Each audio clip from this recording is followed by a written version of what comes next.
മനുഷ്യനാണ് ദൈവം, മനുഷ്യന്റെ മുഖത്താണ് ദൈവം എന്ന് വാദിക്കുന്നവർക്ക് തലയിൽ മുൾമുടി ചൂടി താടിരോമം പിച്ചിപ്പറിക്കപ്പെട്ട് കരണത്ത് അടിയേറ്റ് പുറം ഉഴവുചാലുപോലെ അടിച്ചു കീറി നെഞ്ച് കുന്തത്താൽ കുത്തി തുറക്കപ്പെട്ട് പെറ്റമ്മയുടെ മുമ്പിൽ വെച്ച് നഗ്നനാക്കപ്പെട്ട് 3 ആണികളാൽ കുരിശിൽ തറയ്ക്കപ്പെട്ട ഈശോയുടെ സഹനം ധ്യാനിച്ചിരുന്നുവെങ്കിൽ 15 മിനിറ്റ് അൾത്താരയിലേക്ക് തിരിയാൻ എറണാകുളത്ത് വൈദികർക്ക് യാതൊരു മടിയും കാട്ടില്ലായിരുന്നു.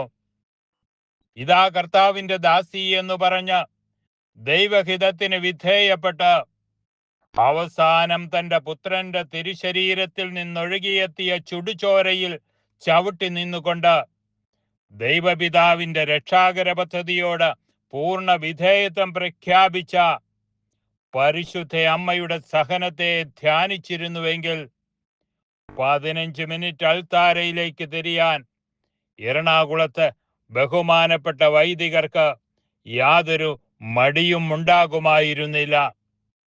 എല്ലാവരും ഉപേക്ഷിച്ച് പിറകോട്ട് പോയപ്പോഴും തന്റെ ഗുരുവിനോടുള്ള സ്നേഹത്തെ പ്രതി താൻ വധിക്കപ്പെട്ടാലും സാരമില്ല എന്ന് പറഞ്ഞ് കുരിശിന്റെ ചുവട്ടിൽ വിറങ്ങലിച്ചു തിന്ന യോഹന്നാന്റെ സ്നേഹസഹനത്തെക്കുറിച്ച് ധ്യാനിച്ചിരുന്നുവെങ്കിൽ 15 മിനിറ്റ് അൾത്താരയിലേക്ക് തിരിയാൻ എറണാകുളത്തെ ബഹുമാനപ്പെട്ട വൈദികർ മടികാട്ടില്ലായിരുന്നു. കീശ നിറയെ പണവും കൊഴുപ്പുള്ള ആഹാരവും ലഭിക്കുന്നവന് എന്തു സഹനമല്ലേ? പകലന്തിയോളം പാടത്തും പണിശാലയിലും പണിയെടുക്കുന്ന പാടുപെടുന്ന പാവപ്പെട്ട ദൈവജനത്തിന് സഹനത്തിന്റെ വിലയറിയൂ.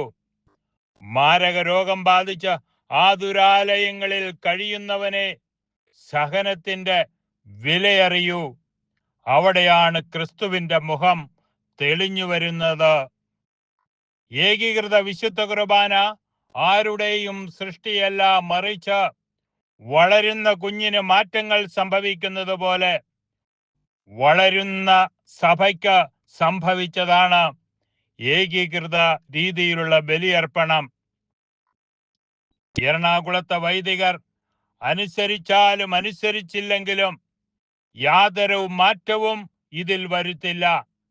എറണാകുളത്തെ ദൈവജനം ഒരു ഏകീകൃത വിശുദ്ധ കുർബാന അസമയത്താണെങ്കിലും എല്ലാവരും അതിൽ പൂർണ്ണമായി പങ്കെടുത്ത് സത്യത്തിന് സാക്ഷ്യം വഹിക്കാൻ മുന്നോട്ട് വരണമെന്ന് അപേക്ഷിക്കുകയാണ്. ഒരിക്കൽ എറണാകുളത്തെ വൈദികർ സത്യം തിരിച്ചറിയും. അതുവരെ നമുക്ക് സഭയുടെ കാവൽപ്പടന്മാരും മുന്നണി പോരാളികളുമായി അർപ്പണ മനോഭാവത്തോടെ കലവറയില്ലാതെ സഭയോടൊപ്പം ചേർന്ന് നിൽക്കാം.